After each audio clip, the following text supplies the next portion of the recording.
1, 2, 1, 2. Bonsoir tout le monde. C'est quoi le deal avec le mot shampoing? Est-ce que vous avez déjà pris le temps de regarder ce mot de près, hein? Il y a 2 O et 1 G et on le prononce juste shampoing. Non mais de là où je viens, on le prononçait shampooing. Okay. Alors en fait c'est la forme ing du verbe shampoo qui veut dire shampouiner. Donc en fait en français, shampouiner c'est la forme verbale d'un mot qui est déjà la forme ing d'un verbe. C'est un triple verbe, une inception de verbe, une inversion. Ouais, c'est bien ce que je pensais. Et bienvenue sur Z-On, je suis Z, et dans le premier épisode, on a parlé des mots en anglais qui venaient directement d'autres langues, en se concentrant sur l'Europe. Vous pouvez voir cet épisode juste ici. Et aujourd'hui, nous passons au continent asiatique. Et c'est pas pour rien que je vous parlais de shampoing dans l'intro. Outre le fait que c'est un choix particulier d'orthographe et de prononciation pour un mot français, à la base, ce n'est pas juste un mot anglais. C'est en fait un mot qui vient d'Inde. Shampoo est l'orthographe anglais du même mot hindi, pour dire masser. Ce qui est l'action que l'on fait quand on se met du shampoing dans les cheveux. Oh, yeah, I ran out of shampoo and I had to use Rachel's. Et shampoo n'est pas le seul. Beaucoup de mots indiens ont été intégrés à l'anglais durant la colonisation de l'Inde par l'Empire britannique entre 1858 et 1947. Pris directement de l'hindi, nous trouvons aussi des mots qui existent en anglais et en français, comme pyjamas, qu'on écrit en français pyjama. Well, you wouldn't happen to have an extra pair of pajamas, would you? Ou encore bungalow, bungalow.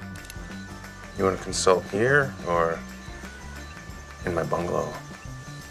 Mais si on se concentre sur les mots indiens qui existent seulement en anglais, on peut trouver aussi loot, qui veut dire un butin. Certains d'entre vous connaissent bien ce mot grâce au MMORPG, ou encore au loot box. I don't know who's got the loot. I don't know if anybody's got the loot. Et nous pouvons aussi trouver Juggernaut. C'est bien sûr le nom de ce X-Men connu en français comme le Fléau. I'm the Juggernaut, bitch! Mais un Juggernaut est un mot qui vient de la mythologie indienne, et de nos jours, ça veut simplement dire quelque chose qui représente une force destructrice et inarrêtable, comme le Juggernaut. Nothing can stop the Juggernaut. Et changeons de pays en allant au Japon. Mais pas n'importe lequel, le Japon de 1853. Imaginez que vous êtes le Commodore des armées américaines, Matthew Perry, qui, pour le bien de notre présentation, sera illustré par l'acteur du même nom, Matthew Perry. Et vous avez pour ordre d'ouvrir les relations commerciales avec le Japon, un empire qui ne veut pas entendre parler du reste du monde depuis plusieurs siècles. Arrivé là-bas, on vous dit que vous allez pouvoir parler à quelqu'un dont le titre est Shogun, qui veut à peu près dire général des armées. Mais vous êtes envoyé par le président des États-Unis, vous ne voulez pas parler au Shogun, vous voulez parler à l'empereur. Sauf que, le petit truc que vous ne savez pas, c'est que l'empereur n'a plus vraiment de pouvoir. C'est le shogun qui fait tourner les affaires au Japon.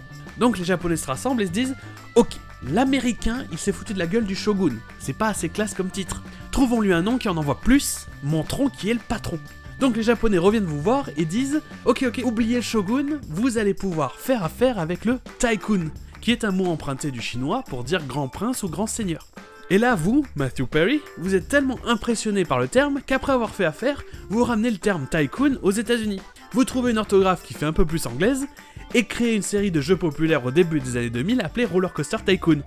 Ok, j'ai peut-être zappé une ou deux étapes là, mais pour résumer, tycoon est un mot emprunté au japonais pour dire magna, quelqu'un avec beaucoup d'influence et d'argent.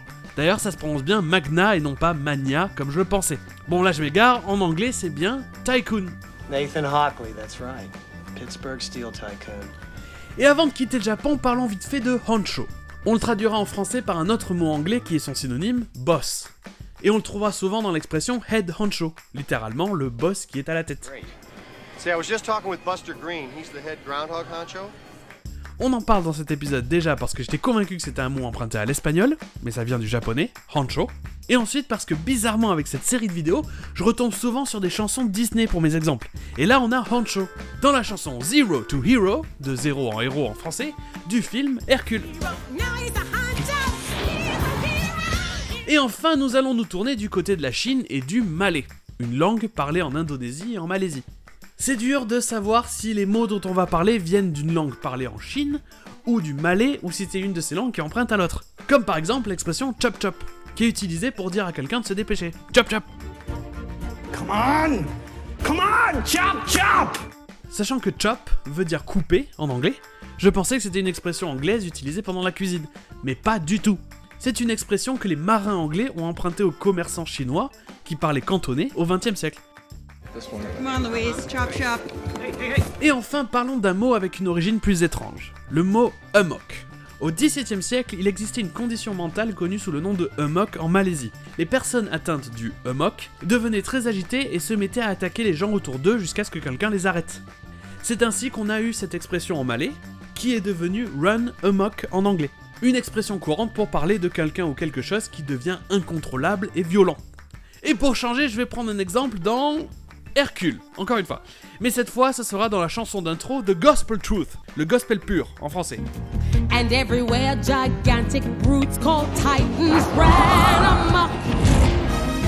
Ok, ça sera tout pour cette deuxième partie sur les mots anglais qui viennent directement d'Asie. Et pour la troisième et dernière partie de cette vidéo, nous nous dirigerons vers la plus exotique des destinations. Et en attendant, je vous dis à la semaine prochaine!